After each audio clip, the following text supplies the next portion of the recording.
मुलांचा अभ्यास कसा घ्यायचा? आता सगळ्यांचीच मुलं इंग्लिश मीडियममध्ये शिकत असतात, त्यामुळे प्रत्येक आईला हेच टेन्शन असतात. आता मुलांचा अभ्यास घ्यायचा कसा, ते मी तुम्हाला सोप्या पद्धतीने सांगते. मुलांचा अभ्यास घेण्या अगोदरच आईच्या मनात एकच शंका असते, माझं शिक्षण तर मराठी मीडियम आहे आणि आता आपल्या मुलांचं शिक्षण इंग्लिश मीडियम, मग मला आता अभ्यास घेता येणार नाही, मला काही समजणारच नाही आणि मला तर काही येतच नाही, तर मी मुलांना काय सांगणार, काय शिकवणार? आधी ही भीती मनातून काढून टाका. तुम्ही तुमच्या मुलांचा अभ्यास घेऊ शकता. मुले इंग्लिश मीडियममध्ये शिकत असली तरी त्यातील 50% इंग्लिश हे आपल्याला येत असते. आपण फक्त घाबरतो आणि त्यात जास्त लक्ष घालत नाही. पण तुम्ही रोज तुमची कामे लवकर आवरून फक्त 1 तास मुलांचा अभ्यास घ्या. अभ्यास घेत असताना काही इंग्लिश शब्द आपल्याला कळत नाही. अशा वेळी तुमच्या मोबाईलमध्ये गुगल ट्रान्सलेट हे ॲप डाउनलोड करा. त्यामध्ये मराठी आणि इंग्लिश असे दोन्ही ट्रान्सलेट होते. म्हणजे तुम्ही मराठीमध्ये एखादे वाक्य टाईप केले तर ते इंग्लिशमध्ये ट्रान्सलेट होऊन येते. असे केल्यावर तुम्हाला प्रत्येक इंग्लिश शब्द आणि वाक्याचा अर्थ समजेल. तसेच पूर्ण इंग्लिश स्टोरी असेल तर ती गुगल ट्रान्सलेटमध्ये स्कॅन केल्यावर ती पूर्ण स्टोरी म्हणजे धडा मराठीमध्ये दिसतो.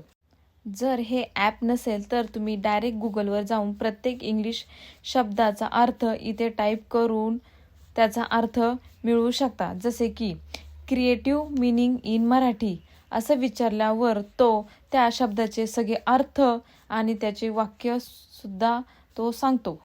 असं करून तुम्ही मुलांचा रोज अभ्यास घेऊ शकता.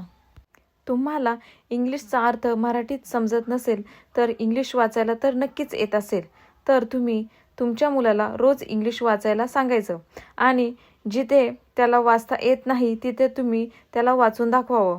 एवढे तर तुम्ही नक्कीच करू शकता. त्याचबरोबर मुलांना रोज हिंदी आणि मराठीसुद्धा वाचायला सांगायचं. हे तर तुम्हाला येतच असते. यामध्ये वाचन करताना मुले चुकतात, त्यावेळी त्यांना न ओरडता त्यांना एक शब्द तुम्ही सांगायचा आहे. तुम्ही ओरडले तर मग मुले वाचन करणार नाही आणि ते कंटाळा करतात. इंग्लिश ग्रामर हा खूप अवघड सब्जेक्ट आहे, पण तरीही आपण त्याचा अभ्यास घ्यायचा. ज्यावेळी इंग्लिश ग्रामर आपण सोडवून घेतो त्यातील 50% अभ्यास आपल्याला येत असतो. फक्त आपण तो प्रयत्न करायचा असतो. त्यात आपण गुगलची मदत घेऊन त्यातले काही गोष्टी सोडवण्याचा प्रयत्न करायचा आणि जे येत नाही ते प्रश्न ट्युशनमध्ये टीचरला विचारून मुलांना सोडवायला सांगायचे. जास्त टेन्शन घ्यायचं नाही. मुलांचा इंग्लिशचा अभ्यास घेता आपल्याला बऱ्याच गोष्टी समजतात आणि येतात सुद्धा. मग आपल्याला असं लक्षात येतं की माझ्या वेळेसही मला इंग्लिश एवढं येत नव्हतं, तेवढं मला आता इंग्लिश येत आहे. आपल्या मुलांमुळे आपले इंग्लिश अजून चांगले होते. आणि मुलांनी अभ्यास कमी करू दे किंवा जास्त करू दे, त्यांचं कौतुक करत राहायचं आणि त्यांना गिफ्ट म्हणून स्टिकर आणि त्यांची आवडीचे जेवण द्यायचे.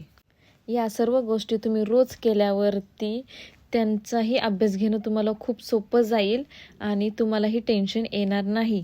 जर तुमचे अजून काही प्रश्न असतील तर माझ्या चॅनेलला लाईक, कमेंट आणि सबस्क्राईब करा. थँक्यू.